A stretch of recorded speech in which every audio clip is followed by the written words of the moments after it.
સુખદેવજી મહારાજે પરીક્ષિતને કહ્યું કે રાજા, કલીના આ પ્રભાવમાં માણસ લોભી બનશે, માણસ ક્રોધી બનશે, માણસ કામી બનશે,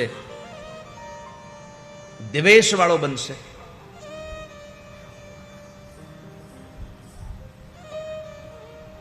અને ઉદરમ ભરીણો જીવા વરાકા કૂટ ભાષિણ. સૌથી મોટી પંક્તિ લખી છે કે માણસ પેટ ભરો છે, પોતાનું પેટ ભરવા માટે થઈ અને ઘણી બધી સારી વાતો કરતો રહેશે, પેટ ભરવા માટે થઈને મીઠું મીઠું બોલશે, પણ જેવી તમારી જરૂરિયાત પૂરી થઈ ગઈ એટલે તરત જ એ કૂટ ભાષણ કરશે, ન બોલવાના શબ્દો બોલશે. ઘણા લોકોને ટેવ હોય વાત વાતમાં કોઈકને કંઈક સંભળાઈ દેવાની.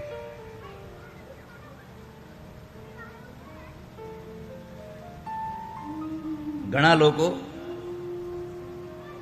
અમુક વસ્તુને જાહેર કર્યા વગર રહી ન શકે.